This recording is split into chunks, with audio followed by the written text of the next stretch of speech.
చూస్తుంటారు కదా ఎలక్షన్స్ ఎట్లా ఎవరెవరు ప్రచారం ఎట్లా చేస్తున్నారు, ఏ నాయకుడు ఎట్లా మాట్లాడుతున్నాడు, ఏం జరుగుతున్నదని. సో మీ అంచనా ఏంటి? టోటల్ ఈ 17 పార్లమెంట్ నియోజకవర్గాల్లో తెలంగాణలో ఎవరు గెలవడానికి స్కోప్ కనిపిస్తూ ఉన్నది నియోజకవర్గాల వారీగా? అంటే ముఖ్యంగా ఎలక్షనీరింగ్ అనేది వరల్డ్ వైడ్ మారుతున్న కాలంలో మోడర్న్ వార్ఫేర్లో narratives and perception social media impact చేస్తున్న రోజుల్లో ఎవరు నెరేటివ్ బిల్డ్ చేస్తున్నారు, పీపుల్ పర్సెప్షన్ ఎవరు మేనేజ్ చేస్తున్నారు అనేది ఇంపార్టెంట్. ఈరోజు పార్లమెంట్ ఎలక్షన్స్ తీసుకుంటే మోడీ వర్సెస్ రాహుల్ గాంధీ అనే నెరేటివ్లో ఇప్పుడు ఇక్కడ జరుగుతున్న ఎలక్షన్స్ తెలంగాణ సమాజానికి 17 సీట్లు మనకున్న ఇన్ఫర్మేషన్ గ్రౌండ్ రిపోర్ట్ ప్రకారం విశ్లేషిస్తే ఏ పార్టీ గెలిచే అవకాశాలు ఉన్నాయి, ఏ అభ్యర్థి అనేది నాకున్న సమాచారము ఈ రోజు వరకు ఇప్పటి వరకు అందిన సమాచారం చూస్తే ఉత్తర తెలంగాణలో ప్రధానంగా గతంలో బీజేపీ గెలిచిన 4 సీట్లు తీసుకుందాం. ఓకే, ఫస్ట్ ఆదిలాబాద్ నుంచి వస్తే ఆదిలాబాద్లో కాంగ్రెస్ పార్టీ ఒక టీచర్కి ఒక ఎన్జిఓ యాక్టివిస్ట్కి ఇచ్చింది. అక్కడ సెలక్షన్ కాంగ్రెస్ పార్టీది మంచిగానే జరిగింది. కానీ అక్కడ మహారాష్ట్ర ఇన్ఫ్లుయెన్స్ ఉండడము, బైంసా ఇన్ఫ్లుయెన్స్, హిందూ ముస్లిం నెరేటివ్లో బీజేపీకి స్వతహాగా స్ట్రాంగ్ ఓటు బ్యాంక్ ఉంది. అక్కడ ఆల్రెడీ 4 ఎమ్మెల్యేలు కూడా గెలిచారు. అది సిట్టింగ్ ఎంపీ సీటు.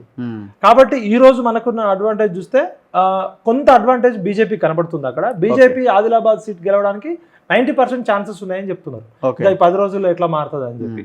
అంటే ఆదిలాబాద్ సీటు బీజేపీ ఖాతాలో పడడానికి 90% ఛాన్సెస్ ఉన్నాయి. ఆదిలాబాద్ నుంచి మన ఉత్తర తెలంగాణలో నెక్స్ట్ సీటు నిజామాబాద్. ఒకవైపు అరవింద్, ఇంకోవైపు జీవన్ రెడ్డి గారు, ఇంకోవైపు బాజిరెడ్డి గోవర్ధన్ రెడ్డి గారు, ఇద్దరు మున్నూరు కాపు అభ్యర్థులు, ఒక రెడ్డి అభ్యర్థి. స్వతహాగా జీవన్ రెడ్డి గారికి మంచి పేరుంది, నాయకుడు, ఎవరితో కాంట్రవర్సీ లేదు. కానీ జీవన్ రెడ్డి గారికి ఉన్న ఇమేజ్ ఓల్డ్ పాలిటిక్స్తో ఆయన డబ్బులు ఖర్చు పెట్టాడు, లేకపోతే ఈ సోషల్ మీడియా మేనేజ్మెంట్ కానీ ఆయన ఓన్లీ ఎథిక్స్ మోరల్స్ మీద చేసేటోడు.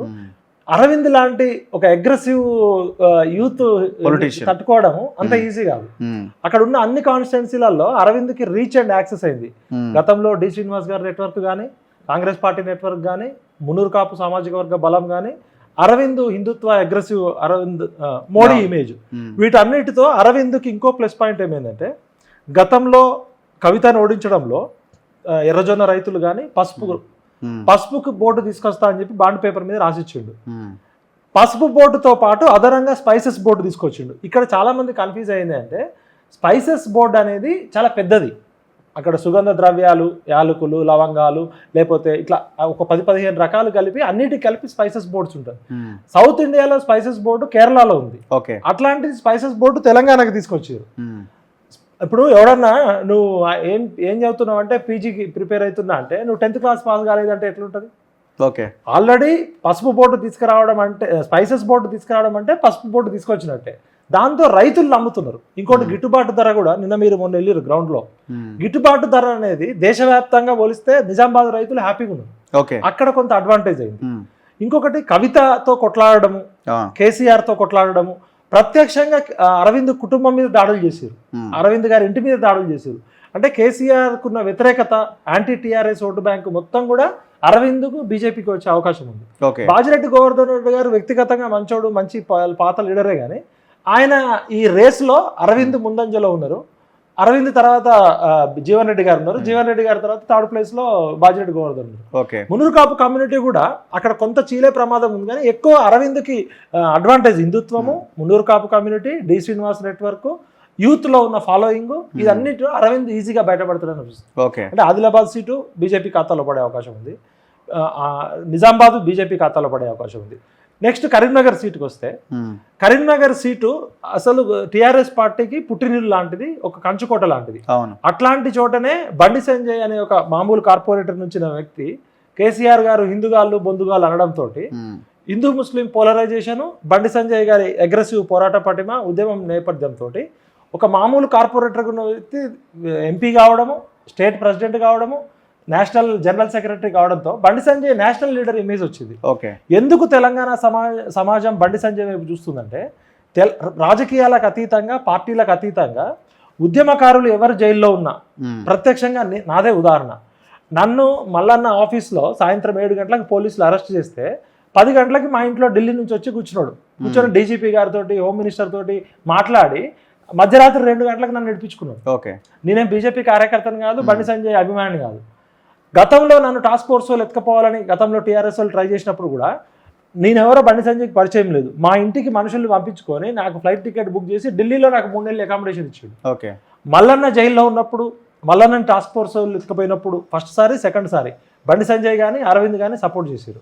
అదేవిధంగా ప్రశ్నించే గొంతులు అందరికీ కూడా ఆయన వీలైనంత వరకు ఆయన సపోర్ట్ చేయడంతో బీజేపీ ఇమేజ్కి బయట కూడా నేరెళ్ళ ఇన్సిడెంట్, నేరెళ్ళ బాధితుల విషయంలో 3rd డిగ్రీ టార్చర్ చేసి ఆల్మోస్ట్ కేటీఆర్ ఆ విశ్వజిత్ కంపాల అనేటోడు విపరీతంగా మనుషుల్ని కొట్టి జైలుకు పంపిస్తే జైలు వార్డెను ఆ దళితుల యొక్క పరిస్థితి, ఆరోగ్య పరిస్థితి చూసి జైల్లో పెట్టుకుంటే వీళ్ళు చచ్చిపోతారు, ఇంటర్నల్ బ్లీడింగ్ అవుతుంది, మొత్తం అవయవాలు పాడైనాయి అని చెప్పి మళ్ళీ గవర్నమెంట్ హాస్పిటల్కి రిజెక్ట్ చేస్తారు అర్ధరాత్రి.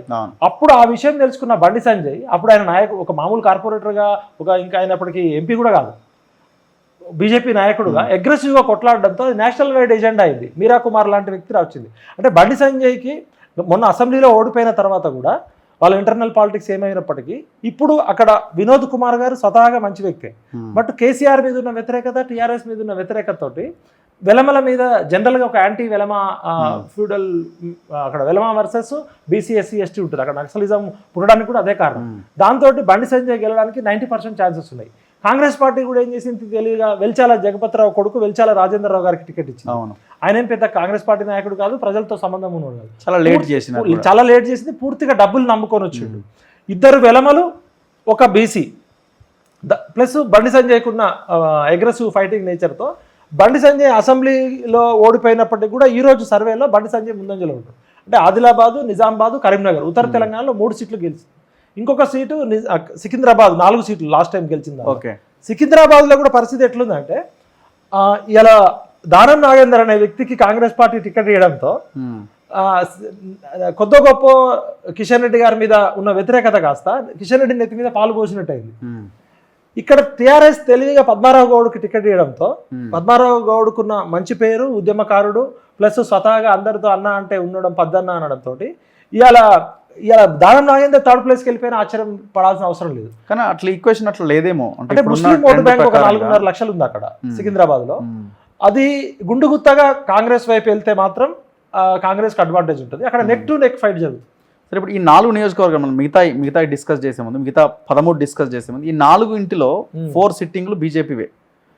ఇప్పుడు వీళ్ళు ఏమంటున్నారు కాంగ్రెస్ వాళ్ళంటే లాస్ట్ 10 days ఉంది ఇంకా ఈ సమయం. సో ఈ 10 days సమయం వీళ్ళు ఇక్కడ పోలీసింగ్ కానీ వ్యవస్థ అంతా వీళ్ళ చేతిలో ఉంటుంది. ఇది కొంత వీళ్ళకి అడ్వాంటేజ్గా మార్చుకోవడానికి ఏమైనా అవకాశాలు ఉన్నాయా? ఈ సికింద్రాబాద్ సీటు తప్ప ఆదిలాబాద్, నిజామాబాద్, కరీంనగర్ అనేది ఓటర్లు డిసైడ్ అయిపోయారు. ఓకే. ఇప్పుడు వేవ్కు వ్యతిరేకంగా వెళ్ళలేము. వేవ్ అంతా కూడా మోడీ వేవ్ నడుస్తుంది. మోడీ వేవ్, యూత్ ప్లస్ వీళ్ళ క్యాండిడేట్స్. ఇప్పుడు ధీటైన అభ్యర్థుల్ని పెట్టడంలో బీజేపీ ఏ మాటకు ఆ మాట చెప్పాలి. పార్లమెంట్ ఎన్నికల సీట్ల కేటాయింపులో బీజేపీ బలమైన అభ్యర్థులు దింపింది. ఈ 4 సీట్లలో సికింద్రాబాద్ సీట్ ఒకటి 50-50 ఉంది తప్ప ఈ 10 రోజుల నెరేటివ్లో మోడీ గారు రావడము, బీజేపీ అగ్రెసివ్ క్యాంపెయిన్ తట్టుకోవడం అంత ఈజీ కాదు.